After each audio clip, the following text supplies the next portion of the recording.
Os relatórios são uma componente central em qualquer estratégia ESG. Eles revelam o comportamento não financeiro de uma empresa perante a sociedade.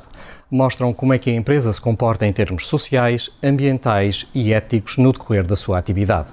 Mais do que uma peça de comunicação, um relatório ESG é um compromisso com uma visão alargada de valor partilhado. Um compromisso e uma visão em que a empresa deve contribuir para o crescimento económico, não apenas através do lucro, mas também protegendo o ambiente, valorizando as pessoas e com práticas de boa governance. Sendo centrais, os relatórios geram também muitas dúvidas.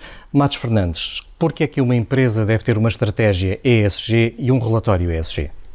Deve ter mesmo, em primeiro lugar, uma estratégia e se é evidente que o relatório é filho de um compromisso, eu prefiro um compromisso sem relatório que um relatório sem compromisso. E, portanto, é absolutamente essencial que as pessoas percebam que, como bem explicou na introdução, que o lucro, ainda que haja uma racionalidade própria de um lucro que permita uma maior distribuição e a criação de valor, maior valor da própria empresa, não é suficiente. O desafio social e o desafio ambiental que temos no planeta hoje obriga a que as empresas assumam uma responsabilidade e, por isso, um compromisso com o combate àquilo que são as consequências das alterações climáticas e a assegurar o mais possível as boas condições de trabalho e de vida dos seus trabalhadores e das comunidades que as envolvem, porque manifestamente os poderes públicos sozinhos não conseguem. Numa visão estritamente empresarial, quando se faz um investimento, pressupõe-se que o retorno será sempre maior do que o seu custo. Como é que uma empresa pode transformar um custo em práticas ESG num retorno ainda maior? Eu volto à diferença do compromisso e o relatório. Aqueles que dizem, bem, sou obrigado, vou ter que ter aqui uma checklist com uns piscos a dizer fixe, estes de facto só vão acrescentar um custo. É óbvio que um compromisso ESG é sobretudo uma excelente oportunidade para voltar a olhar a gestão. Olhar a gestão não introduzindo complexidade, reolhar a gestão a partir dos instrumentos que já hoje a própria empresa tem e usa comumente na sua gestão, mas manifestamente com práticas de ESG, reduzir o risco de financiamento, reduzir o risco de mau nome se vier a acontecer, assegurar uma maior retenção de talentos, porque a estatística já o prova, quem tem esse compromisso e produz um relatório, que nunca será uma irrelevância, tem mesmo a capacidade de fixar aqueles que podem acrescentar valor maior à empresa. Quem acompanha a ordem do dia através das notícias vê que no momento é muito urgente o ESG, noutro momento não é assim tão urgente o ESG. No momento é obrigatório o relatório ESG e é para todos, noutro momento não é assim tão urgente e não é para todos, embora se aconselhe a todos. Quer comentar estas diferentes velocidades na forma como o ESG tem vindo a ser tratado? Em primeiro lugar, o que diz é o objetivo. Eu direi que na Europa não houve ainda um recuo, mas houve uma paragem. E só haver uma paragem já é significativo. Isto é, houve um protelar dos prazos e houve pelo menos uma proposta para reduzir o universo das empresas que são obrigadas a produzir o relatório de ESG. Isso é factual. Eu acho, sinceramente, que o mundo, e quando digo o mundo, digo os cidadãos, e quando digo os cidadãos, digo os consumidores dessas mesmas empresas, vão provavelmente ser mais exigentes que os líderes políticos ou aqueles que estabelecem estas regras e estão no espaço público. Isso para mim é muito evidente com aquilo que acontece com os automóveis elétricos. A indústria europeia pôs-se a dormir, as pessoas querem mesmo automóveis elétricos e, portanto, foram comprá-los à China e fizeram muito bem. Por isso, aquilo que eu sinto é que não há espaço, por exemplo, para um mundo mais carbónico.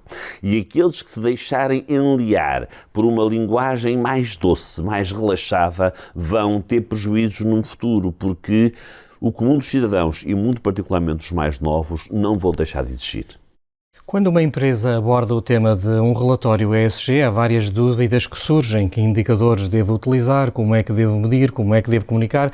Da sua experiência, quais são as dúvidas mais recorrentes que surgem quando uma empresa aborda o tema de produzir um relatório ESG?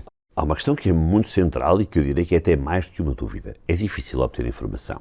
E é sobretudo difícil obter informação quando estamos a olhar para a nossa cadeia, por exemplo, de fornecedores.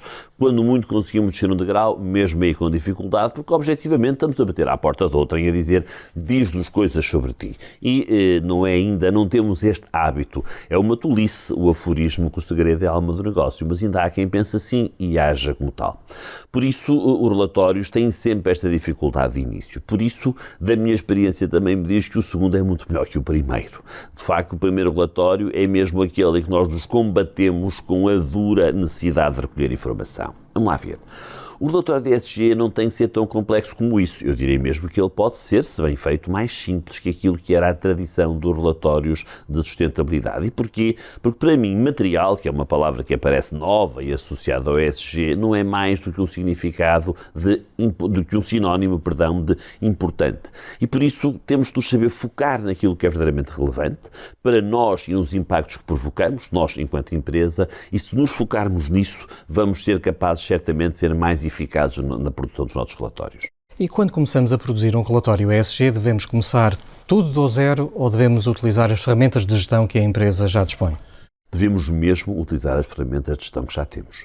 Não tenho grandes dúvidas que, em um dos casos, é preciso acrescentar. Se a nossa ferramenta de gestão, já muito para além da gestão financeira, for, por exemplo, a matriz de Balance Scorecard, há, muito provavelmente, indicadores que têm que ser acrescentados. Mas eu direi que a função do controller é sempre essencial em qualquer empresa. Eu acho mesmo que deve ser o controller, que é quem conhece bem os processos e sabe o que é que eles podem precisar da mudança e na melhoria contínua, que deve ser o responsável pela construção destes novos indicadores, claramente a introduzir uma matriz que já existe. Não aumentemos complexidade, pelo contrário, foquemos no que é relevante.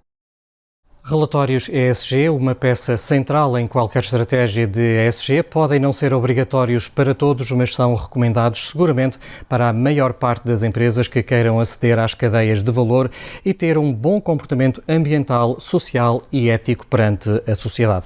Por onde começar? Começar por aquilo que já temos, começar por utilizar as ferramentas de gestão que já estão disponíveis na empresa.